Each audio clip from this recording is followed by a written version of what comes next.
Si tu crois qu'il faut forcément dormir 8 heures pour être en forme, si tu penses que moins dormir te permet d'avoir plus de temps pour toi le lendemain, et enfin, si tu trouves que dormir est tout simplement une pure perte de temps, alors reste avec moi, il est temps que Reya te parle. Hello tout le monde, je suis Reya et je suis là pour vous rendre la vie plus facile. On se questionne beaucoup sur le sommeil, notamment sur son utilité. Saviez-vous que l'on passe près d'un tiers de notre vie à dormir ? En effet, environ 8 heures de notre journée se résument à être affalés dans un lit, sans conscience du temps qui passe et ne faisant strictement rien de productif. Quelle perte de temps ? Ou pas. Souvent mal compris ou même boudé, le sommeil devrait pourtant être considéré comme une de nos priorités dans la vie. Alors aujourd'hui, je vais vous expliquer à quoi sert le sommeil, comment il fonctionne et pourquoi dormir est aussi vital que manger ou boire. C'est parti ! Dormir, à quoi ça sert ? Imaginez une pile. Durant la journée, elle se vide. Durant la nuit, elle se recharge. C'est tout bête, n'est-ce pas ? Pourtant, c'est exactement ce qu'il se passe lorsque vous dormez. Vous rechargez littéralement votre énergie chaque nuit pour tenir ensuite toute la journée suivante. Mais ce n'est pas tout. Mis à part récupérer votre énergie, dormir permet également d'apaiser votre mental et vos émotions de la journée passée. Je parle notamment de la fatigue découlant du stress et de l'anxiété, mais on peut y ranger toute émotion négative. Dormir permet aussi de réparer votre corps, en surface comme au niveau musculaire. Et c'est d'autant plus vrai pour ceux et celles qui pratiquent la musculation, puisque votre muscle abîmé par l'effort se répare ensuite durant la nuit. Votre système immunitaire a aussi besoin de cette phase de sommeil pour fonctionner à plein rendement. Voyez cela comme une maintenance de vos défenses.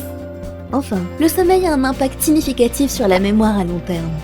Vous renforcez la mémorisation de tout apprentissage réalisé dans la journée. C'est d'ailleurs pour cette raison qu'il est conseillé de relire ses notes juste avant de dormir, pour vous rafraîchir la mémoire et ainsi faciliter l'absorption des informations acquises dans la journée, durant la nuit. Dormir n'est donc pas qu'une question d'énergie. Le sommeil est réparateur tant au niveau physique qu'émotionnel et mental, en plus d'impacter l'apprentissage. Combien de temps faut-il dormir pour recharger entièrement ses batteries ? Selon différentes études, un adolescent a besoin de dormir entre 8 et 10 heures. Un adulte a besoin de dormir entre 7 et 9 heures. Au-delà des chiffres, il faut garder à l'esprit que chaque être est différent et que ces durées sont à titre indicatif. Deux personnes du même sexe et du même âge n'ont pas nécessairement les mêmes besoins pour récupérer pleinement. Mais plus important encore, il faut comprendre que quantité ne rime pas forcément avec qualité. Combien de fois vous êtes-vous réveillé fatigué le matin malgré 8 à 10 heures de sommeil ? Pour comprendre cela, penchons-nous sur la structure du sommeil. Lorsque vous dormez, vous passez par différents stades. Phase 1. On commence par l'endormissement. On bâille, on s'assoupit, on sent l'appel du sommeil arriver. Phase 2. Le sommeil léger arrive. On s'endort doucement, mais on peut être toujours facilement réveillé. Le rythme cardiaque ralentit et la température du corps diminue. Phase 3. On passe au sommeil profond. Là, il est très dur d'être réveillé par quoi que ce soit. Phase 4. On repart sur un sommeil léger. Phase 5. On poursuit sur le sommeil paradoxal. C'est le moment où l'on rêve. Ces 5 phases forment finalement un cycle d'environ 70 à 120 minutes, qui se répète 4 à 6 fois par nuit. Maintenant, allons plus loin. Comme je le disais en introduction, dormir sert à récupérer physiquement et mentalement de la fatigue accumulée durant la journée. Mais la récupération mentale et physique ne se fait pas de la même manière. Ainsi, la récupération physique se fait principalement durant les phases de sommeil profond, qui sont plus importantes dans la première partie de la nuit. Elles permettent également de consolider le savoir acquis dans la journée, ainsi que vos souvenirs. Quant à la récupération mentale et émotionnelle, ainsi que la mémorisation à long terme, elle se déroule durant le sommeil paradoxal, plus présent durant la seconde partie de la nuit. Donc si vous voulez être en forme la journée, il n'y a pas de solution miracle. Respectez au mieux l'ensemble de vos cycles pour un repos physique et mental complet. Que se passe-t-il la journée lorsque nous ne dormons pas assez ? Effet numéro 1. Des difficultés pour se concentrer. Il est difficile d'être concentré lorsque l'on n'a pas assez dormi. On est très vite distrait, notre concentration passant d'une pensée à une autre. On devient moins alerte, plus lent, nos idées sont peu claires.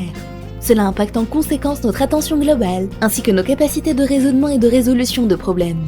Cela peut avoir des conséquences bien plus dangereuses pour ceux conduisant dans cet état.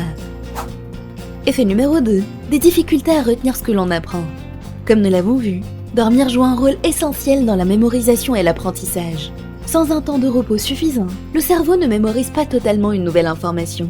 Il est aussi plus difficile d'apprendre efficacement en journée, dû aux problèmes de concentration. Effet numéro 3. Des troubles des émotions.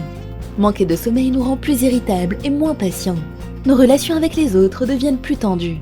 De plus, si vous passez la nuit à tourner dans tous les sens pour espérer dormir, cela rajoute de la frustration. Effet numéro 4. L'augmentation du risque de prise de poids. D'une part, si vous êtes trop fatigué, vous aurez bien moins tendance à faire de l'exercice. D'autre part, le cerveau signale au corps quand il faut manger et quand il faut s'arrêter. Cet équilibre est régi par 2 hormones, la gréline, qui gère la faim, et la leptine, qui gère le sentiment de satiété. Le manque de sommeil va déséquilibrer leur fonctionnement, ce qui va augmenter votre appétit tout en diminuant votre sentiment de satiété. Effet numéro 5. L'augmentation des risques de maladie. Si on ne dort pas assez, la régénération du corps est incomplète. Le système immunitaire est le premier à en subir les conséquences, en ne produisant pas certaines cellules nécessaires à son bon fonctionnement, et qui n'est donc plus assez apte à combattre les infections. Du coup, on tombe plus facilement malade, et on met encore plus de temps à s'en remettre. Plus grave encore, cela peut mener sur des problèmes cardiaques. Vous connaissez désormais les 5 principales conséquences du manque de sommeil. Sachez que cumuler des nuits de moins de 6 heures de sommeil peut mener sur des problèmes beaucoup plus graves pour votre santé. Des troubles de la vision et de l'audition, des hallucinations, l'augmentation de l'anxiété ou plus généralement une grosse faiblesse généralisée. Que se passe-t-il à l'inverse si on dort trop ? Eh bien, trop dormir est un concept qui reste très abstrait. À partir de quand considère-t-on que l'on dort trop, lorsque l'on sait que le temps nécessaire de repos varie en fonction de chaque personne ? Si vous voulez quand même quelques indications, sachez qu'il est normal de dormir plus que la normale quand vous pratiquez régulièrement une activité physique intense, et encore plus si vous êtes malade ou que vous vivez avec une maladie chronique. La récupération pour le corps est plus importante et donc plus longue. De même, comme nous l'avons aperçu, les adolescents ont tendance à avoir plus besoin de dormir que les adultes. Ce n'est donc pas de la fainéantise, mais leur vrai besoin de récupération pour être dans un état optimal. Plus globalement, le principal indicateur reste votre état au réveil. Si vous vous sentez parfaitement reposé après 10 heures de sommeil, alors tout va bien, nulle raison de s'inquiéter de dormir plus que la moyenne. Au final, écoutez un maximum votre corps, il sait très bien de quoi il a besoin. Comment le corps sait-il à quel moment de la journée il doit dormir et quand il doit se réveiller ?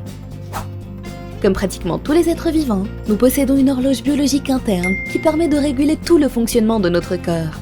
Cela passe par la libération d'hormones à des moments précis, par le contrôle de notre température, ou encore par la gestion des phases d'endormissement et de réveil. Notre horloge biologique met un peu plus de 24 heures pour faire son propre tour de cadran. Pour correspondre parfaitement à nos journées de pile 24 heures, notre horloge interne doit donc procéder à quelques ajustements. Elle va ainsi utiliser des signaux d'ordre social, comme notre emploi du temps de la journée, ou d'ordre naturel, comme l'alternance du jour et de la nuit, pour se synchroniser avec notre environnement. La synchronisation de notre horloge interne avec notre environnement crée ce que l'on appelle le rythme circadien. C'est notre rythme biologique sur une journée de 24 heures, permettant à notre corps de savoir quoi faire et à quel moment de la journée. Revenons donc sur le sommeil. Le rythme circadien permet la libération de 2 principales hormones en journée, qui vont permettre soit de s'endormir, soit de se réveiller. En présence de la lumière le matin, le cortisol, qui est l'hormone du réveil, se libère. Comme son nom l'indique, elle permet au corps de se réveiller et de devenir énergique. Lorsque la lumière décline le soir, une nouvelle hormone est libérée, la mélatonine, qui va petit à petit nous mettre dans un état de somnolence. C'est l'alternance de ces 2 hormones dans le corps qui indique donc quand dormir et quand se réveiller. Et si on se faisait un petit résumé ? Nous avons vu que dormir était primordial, car c'est à ce moment-là que l'on refait le plein d'énergie pour la journée, en réparant par la même occasion notre corps, en apaisant notre mental et en maintenant notre système immunitaire à son plein potentiel. La qualité de régénération de ce sommeil dépend du respect de nos phases de sommeil, alternant repos physique et repos mental sur plusieurs cycles durant la nuit. Si nous ne respectons pas ces cycles et que nous diminuons ainsi notre récupération, divers effets se manifestent. Difficulté à se concentrer, saute d'humeur, risque de prise de poids et risque accru de maladie.